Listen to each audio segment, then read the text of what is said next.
Face the Nation.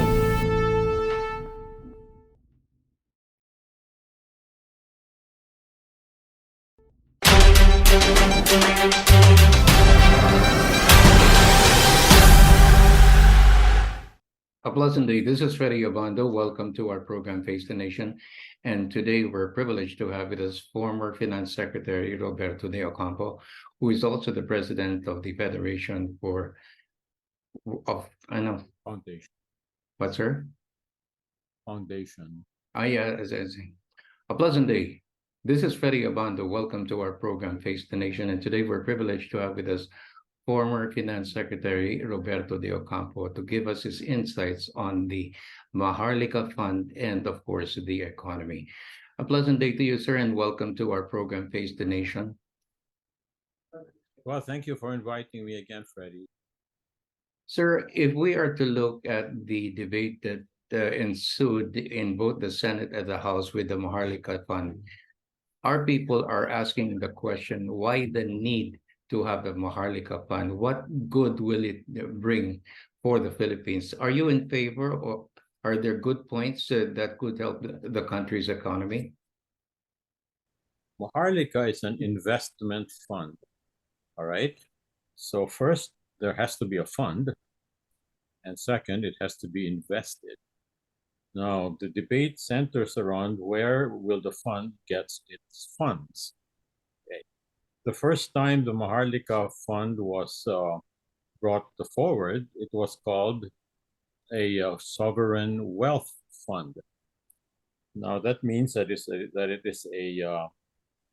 is a pool of money from the government that is to be used for investing, but all of it will have to come from somewhere in the government resources. And the first idea was to try to get it from SSS, GSIS, and BSP. Now, the problem with that first idea is, number one, wealth funds of other countries usually happen if those countries have plenty of excess funds. A classic example would be Singapore. Another example would be Norway, which has a lot of oil and therefore overflowing with excess funds. Problem with the Philippines is that we don't have excess funds. And if we try to get it from pension funds like GSIS and SSS, we might put the pensions of government employees and our citizens at risk. Which is why, fortunately, after much debate, the idea of trying to get funds for the Maharlika from GSIS and SSS was dropped. So I understand that from the Senate version, it is no longer there. But the question still remains, so where would you get the fund for an investment fund? And I think the idea became, let's get it from dividends of PPP and land bank, and perhaps also some from the BSP. Once again, these are not excess funds. These are dividends. But the Senate, realizing that, decided to put a cap, in a sense, or parameters on how much you can get from PPP, land bank, and the Banco Central in order to come up with a Maharlika investment fund, which over the next 5 years could come up with 500 billion. Okay. The problem, of course, is that getting it from PBP and land bank might jeopardize the capability of those two institutions to do their respective functions, because you would be drawing those funds from their dividends, which usually also is connected to their equity base, which at the same time is connected to their capability to lend money.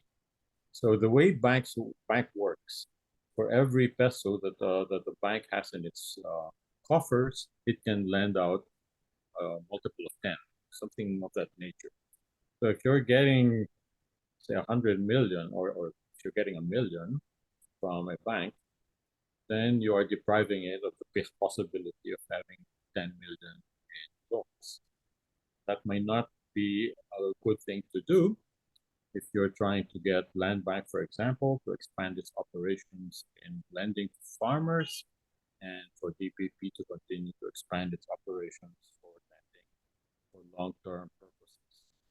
But if you're really looking for some kind of a fund from somewhere, then the idea at present is to get it from the dividends of Land Bank and DPP, and perhaps some from BSP, although there was even more caution given under the amendments introduced by the Senate to the Maharlika Fund to getting it from the BSP, because it is very important to keep the BSP in a solid financial condition, because you never know when things become very difficult in the world economy, like what's taking place now, where inflation is actually affecting us, even though we're not the ones that started it. But in any case, the BSP has to rise to the defense. Now, if you weaken it by getting its funds, then you might end up jeopardizing the capability of the BSP to defend the value of the peso. So this is the first question: where will the funds come from? Because it's upfront. Okay, they're trying to get to about 100, I think, 250 million, a billion, by as a starter, and to work up from there to 500 billion. So if they can get it, as they plan to do it, from those three entities, then they would have this pool of funds. Although, as I said, there are ups and downs, or pluses and minuses, to getting it from those institutions. However, the Senate put some parameters, and maybe that would act as some kind of a safeguard, but it would nevertheless be detrimental to the borrowing capability, the lending capability of those institutions. So that's the first question. It's a fund. Second is that it's an investment fund. And because it's investment, that means you have to use the fund for investing. And if you're going to use the fund for investing, somebody somewhere has to decide. A person or a group has to be the ones to decide what to invest in. Now, the cardinal rule of investment, even if you are an individual trying to play the stock market, is number one, do not invest money that you will deeply regret if it happens to be going the other way. It becomes a negative. In other words, you lose money rather than gain it, because when you invest, you can really never tell. It's like a gamble. You might have a big return, or you might have a big loss. So somebody has to be able to decide how to invest and how to get out of that investment in case it's going towards the loss, and not get too greedy if it's going to be gaining. But there is risk. Any investment decision carries risk. It's not all upside. It can be serious downside. For example, Malaysia's own investment or government, I think a wealth fund, went into serious trouble. And even those of Norway and Singapore had losses in recent years, in the hundreds of millions of dollars, atin pesos pa lang. Now, all this will require good decision makers for the investment fund. Maybe somebody like Warren Buffett, na Filipino, I don't know if they can find one. We have a lot of clever Filipinos, but no matter how clever you are, it is not a guarantee that you're going to gain anything that is a plus. The problem right now is that the entire world economy is not in good shape. So I don't know if you have as many positive investment capabilities out there than if the world economy were in better shape. Which is why, Freddie, when I was first asked about Maharlika Fund, I tried to be gentle, and I said, well, it's a good idea whose time has not yet come. Should it Because come? as ideas go, why not? No, but at the time you're trying to do it, you are in a very precarious world economic situation where it might be better to be conservative rather than be daring. Now, if you are conservative and you're starting off with 200, let's say, I don't remember the figure, the starting gate is 200 billion. 200 billion, even if you get a 10% return, is what, 20 or so. Uh, that and that 20 billion, it's not really going to fund too much. For example, the subway is almost 20 billion just by itself. MRT3 is close to that. I mean, MRT7 is close to that. And again, as I said, you may have lowered by a multiple the capabilities of DBP and Land Bank to be able to lend to their intended beneficiaries. So, suma total, nandiyan na yan. The proof of the pudding is in the eating. I await to see who are the clever investment people they're going to put to make the decisions on invest, and to see whether they gain enough to make a difference in terms of a supplementary amount for spending, and second, whether they will be able to avoid the downsides of investments that might go sour. Now, bottom line, Secretary, uh, should the government proceed or continue with what it has started? I think it already passed the law, didn't they? So I think, and the president even called it a priority. So I think it's all systems go as far as the government decisions are. That's why I'm saying we decided it nice. So the proof of the pudding is in the eating. So you better put people in there who know what they're doing and can at least make sure that if you're going to invest this fund, you don't end up investing it and putting it in a risky proposition that that always happens if you're investing. You don't know whether it's going to be a plus or a minus. Now, if you would ask me, for example, would it be better not to have it? I would say it's not that it's better not to have it, but it's probably not the top priority for what we are trying to do for the economy right now. And since it's already there, you could just hope that it can at least be a positive contributor, however big or however small, rather than a negative one if the fund ends up investing things that don't turn out positive. Sir, how do we source the funds that are needed to finance the big ticket items in terms of the Well, first you have to have the fund, right? And they're going to gather the pool of funds from DPP, Land Bank, etc., etc. Now, once you've got that pool, you want to invest it in order that it will gain interest or at least a rate of return that would give you enough funds to invest it in other stuff. So I was saying a while ago, if it was say 200 billion and manage to cleverly invest it in something that earns more than the usual 5%, let's say you're really lucky and you even get 10%, then it earns what, 20 billion.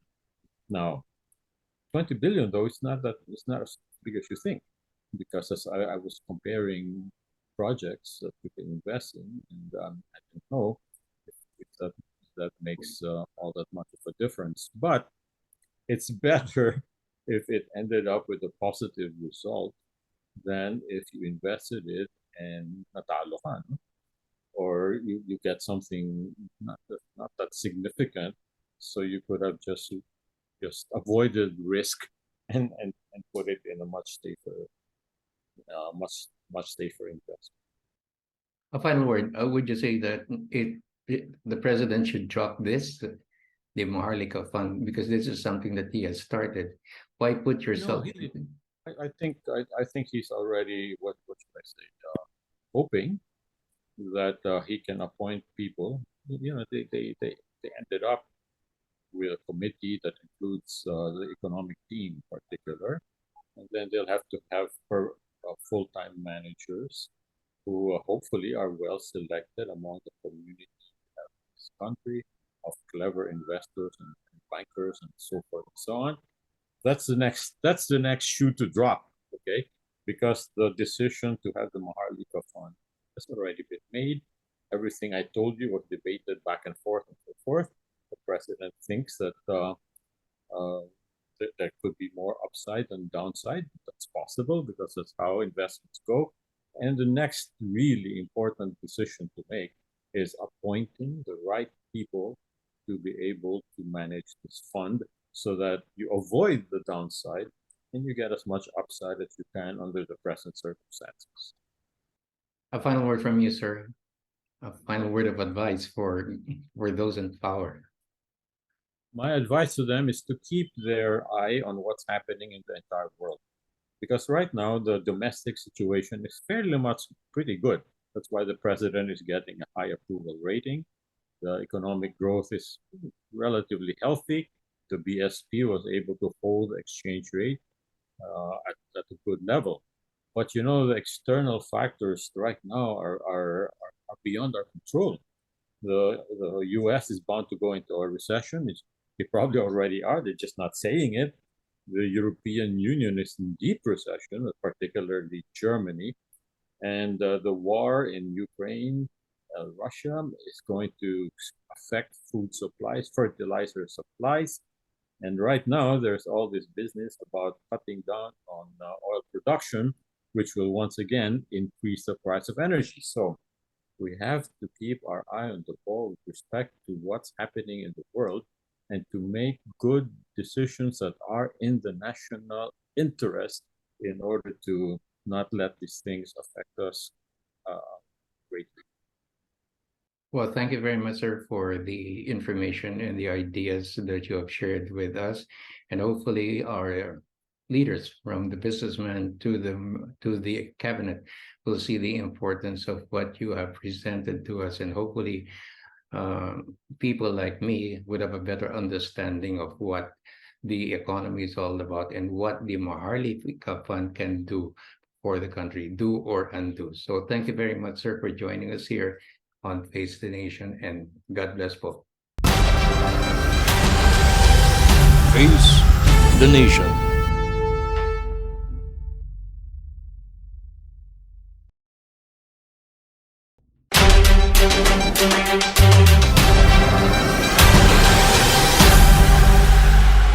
A pleasant That's day. fine. This is Petty Abando. Welcome to our program, Face the Nation. Today, we take a good look at the Marcos administration as we are nearing his second year when he delivers his State of the Nation address before Congress.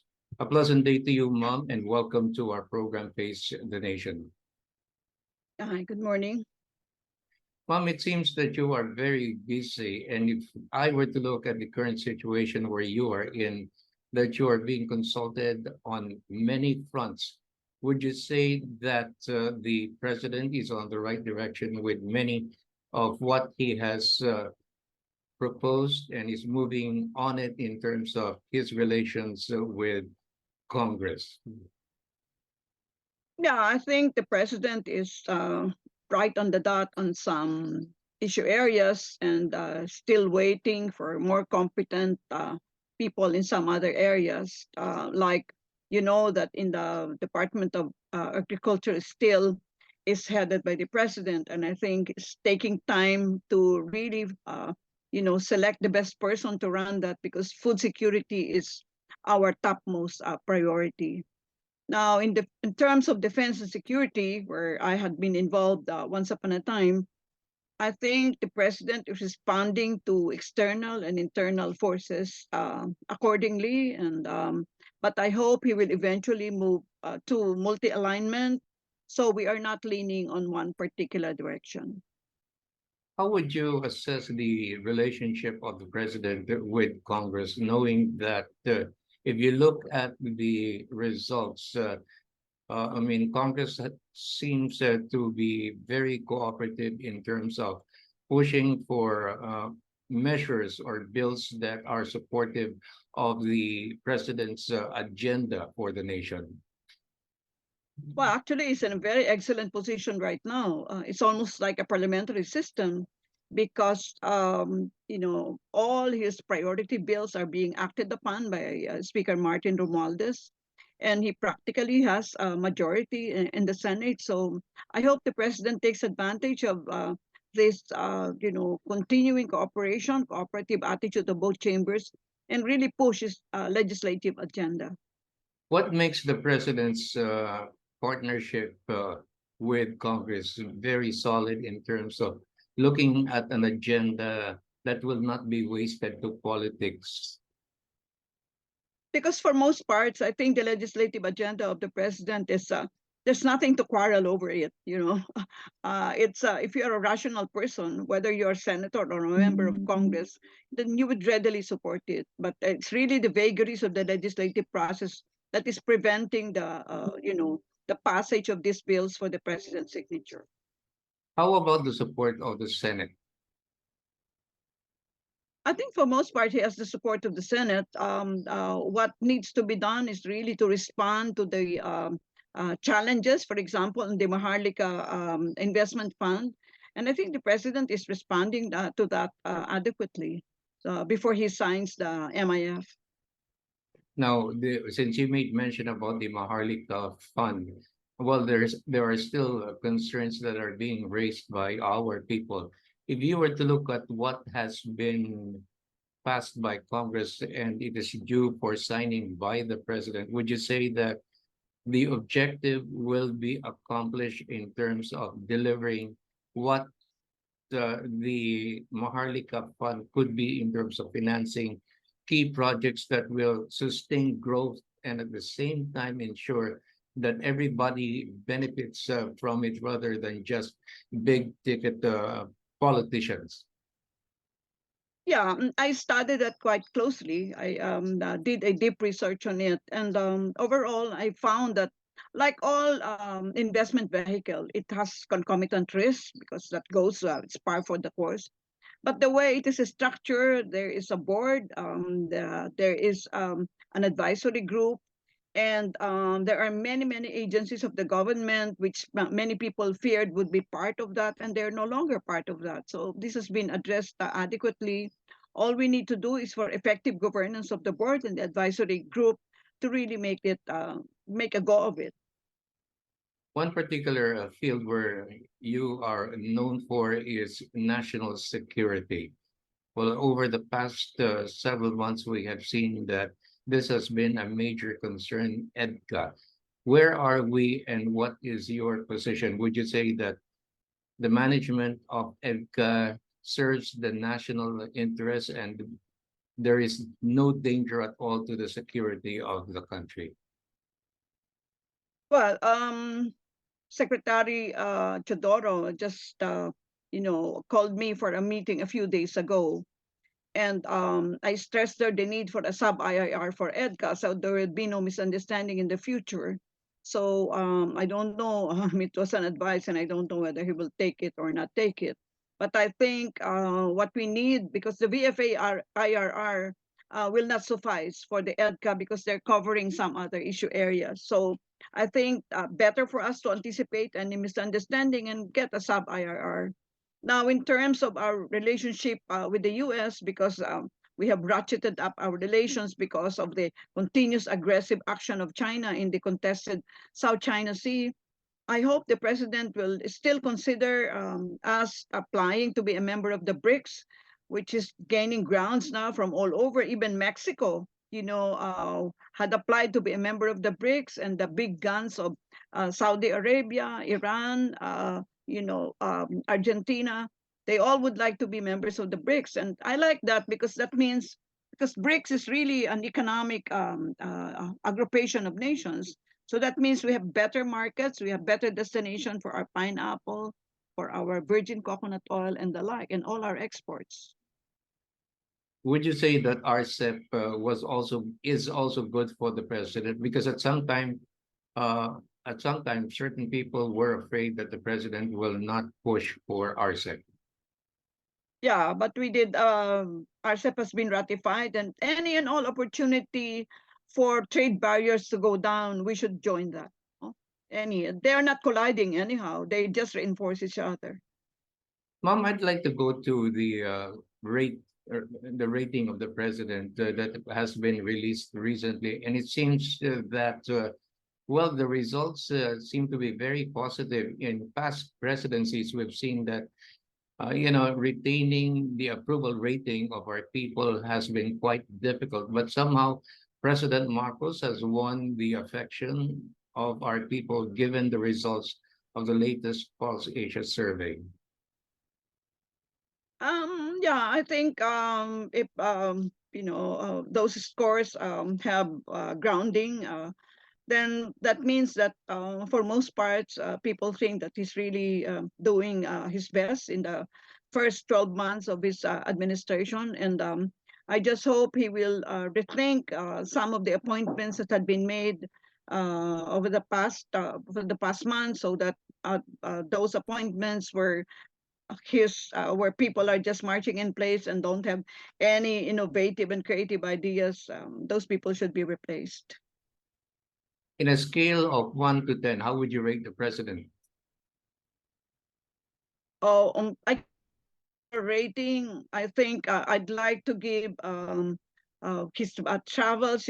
Getting more and more exposure for foreign investment. I'll give him an 8, and maybe 5 for agriculture, because so many things still we are still being challenged there on that front. And I think all around you'd get a 7 for me. But it's always premature to do this kinds of assessment. I don't like to do this because I don't have the data in front of me. So this would really be like just off the cuff, from what I read randomly in the papers, what I hear from my sources and the like. So I think 7 would be a good estimation of where he is right now, and he can still improve there to move towards maybe towards the upper level.